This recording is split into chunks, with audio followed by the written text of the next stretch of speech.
Hello, my truth seekers. Your wish has been granted. This is a video about the difference between reptilians and demons. Although I think I already done this already, but here is a brief recap so you guys can get a clear picture of what the difference is, if there even is a difference.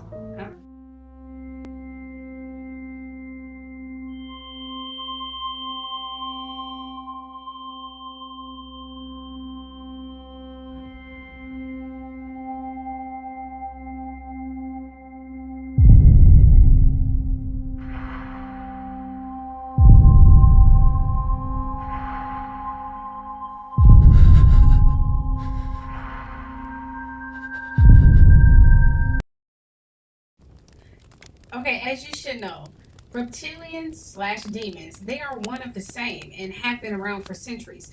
You see, when you see a person's eyes dilating and her tongue and hand taking a weird form, it's the demon inside them metamorphosing.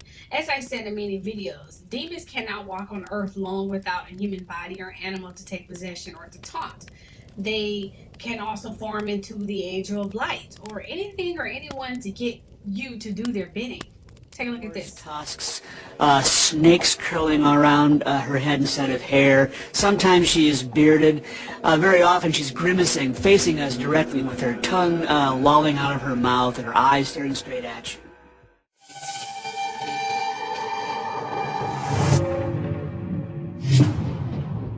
In January of 1934, the Los Angeles Times reported a story about a mining engineer who had been testing for mineral deposits when he came across a pattern of underground tunnels in the shape of a lizard.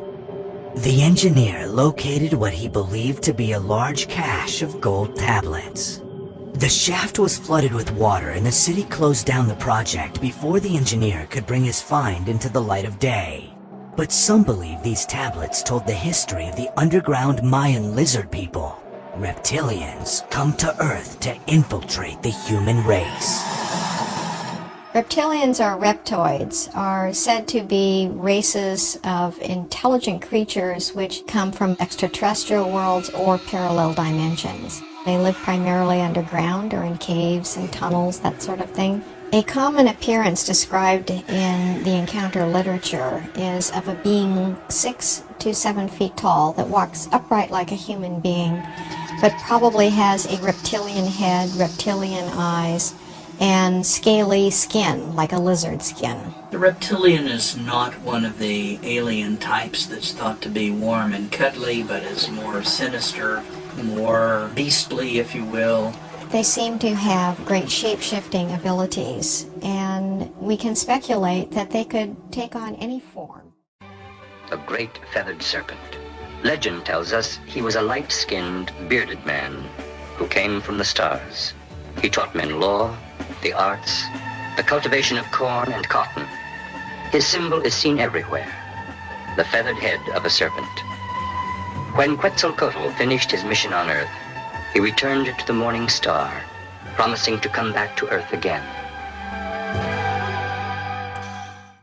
For centuries, the search for Eden has been a spiritual quest for devout believers in the Bible. But before searching for the Garden of Eden, we have to know exactly what Eden is, as described in the first pages of the Bible. In the beginning, God created the heaven and the earth. And God said, "Let us make man in our image, after our likeness." Genesis 1 and 26. The story of Eden is familiar to millions, told and retold so often that many non-biblical elements have crept in. God creates Adam and Eve. They are placed in a paradise called Eden, where 4 rivers meet. They are told not to eat the forbidden fruit on the tree of knowledge. But Satan, in the form of a serpent, convinces Eve to eat it. Eve convinces Adam.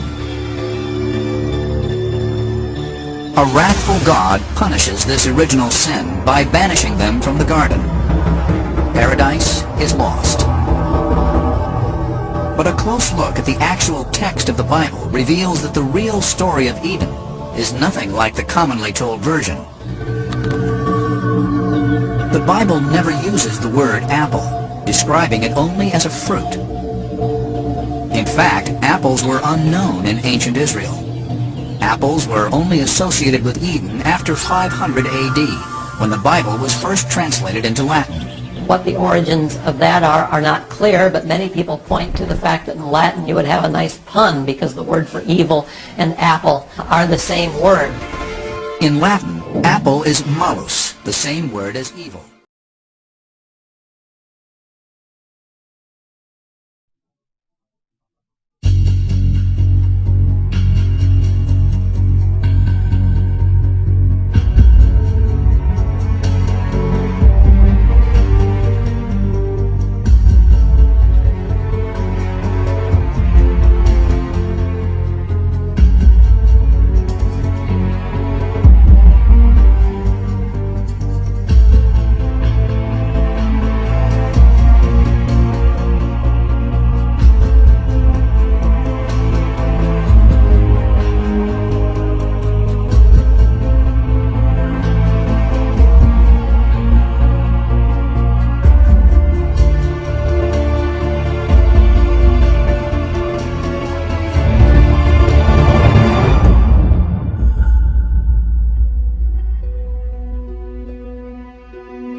Yes, it's even told that soon as they take full possession of a human body, they start to reproduce. That's the only way they can. Well, sometimes. You see, demons are sexless. So therefore, they can take possession of both men or women, in which in turn, they be bisexual. They also have the ability to take sperm from a dead man and impregnate women. Some demonologists thought that demons could take semen from dying or recently deceased men, and thus dead men should be buried as soon as possible to avoid this, of course. They also sometimes do this to reproduce, especially when the person they're in possession of was once dead, like random car accidents, overdoses and things of that nature. Hence cloning, huh? You see, when a person is dead or is in a full blown demon, in a human body, he is sterile. He cannot have kids, so he must kill someone and take that person's sperm. So if you notice that there are deaths prior to a birth, then sometimes this could be the reason. Of course, since the demon is part reptilian, the feature of the child will be almost a mirror image of the partner who is a human or just possessed, because they have more lively DNA to reproduce. However, the demon slash reptilian entity can die and be reborn over and over again by reproducing and then possessing one of their offsprings. They mostly take possession of the image they once were. This is why you see celebrities who looks like people from the past. However, if you look close, you can see that person is possessed by a demon slash reptilian. The longer they're possessed, the more their identity, souls, and so on are stolen, and they are literally pure evil. But just like any demon, they can pretend to be good, faithful, caring, and so on. I mean, how else are they going to get people to denounce their faith and soul? To cast these demons out, you have to call out their ruler, the angel that was sent to rule over them. Call out his name. They must obey him. Say someone else's name who they're fighting against, they get angrier, just like any other rebellious child. Demons are very sexually active as well, and they also love snakes. Hey, birds of a feather flock together, right? Some signs of these demons and humans are they sudden liking to snakes and their sudden hand gestures of the 666. They do this to show representation of their ruler. I mean, why would they do this for someone whom they're trying to destroy? Why would they listen to him or them? You see, demons slash reptilians are everywhere and they rule everything. And it goes years back, heck, centuries. Take a look at this. Reference to Lilith as a demon provides a clue to the origin of the text. Lilith herself appears to be a monstrous creature dating from prehistoric times.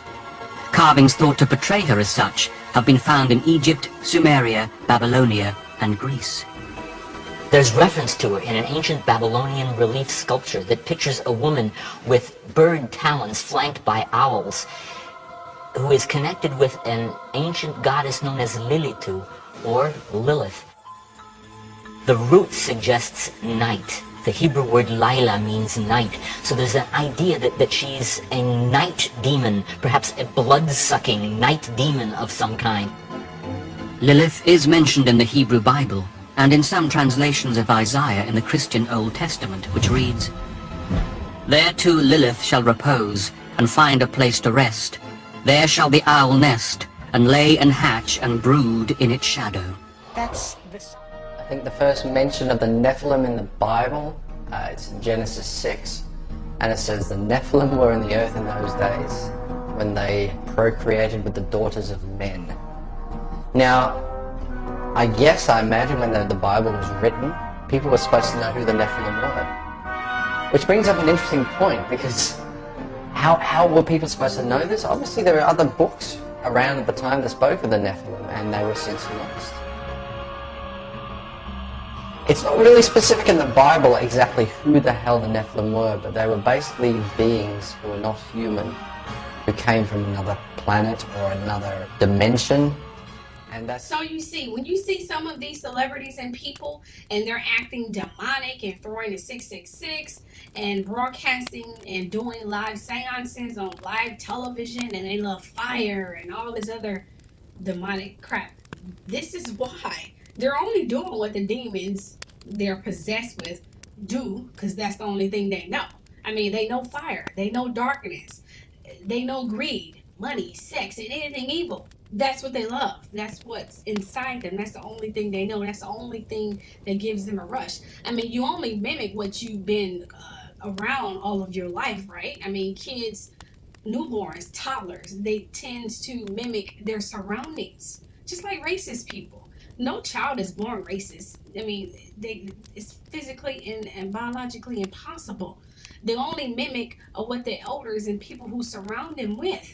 That's demons. They've been in hell forever, pretty much. So they only know what they've been taught, okay? So that's what you see on live television, Super Bowl, awards, concerts, and so on. This is what you're saying. This is no mistake. This is not a trend. This is them. Most of these celebrities are demonically possessed, and they know they're demonically possessed. Are they going to admit it? Probably not. I mean, why would they? It's not like they'll get in trouble. I mean, they're demons. They're supposed to lie. I mean, it's in their nature, and they do it as a second hand. It's easy. Okay, they can lie with a straight face. Who cares? So please be careful and stay prayed up. If you are surrounded with good spirits and good angels and you pray to them, they will protect you from these evil people, and you won't have to worry about being possessed and taunted by them. But you have to stay prayed up, okay? With that being said, love you all. Bye.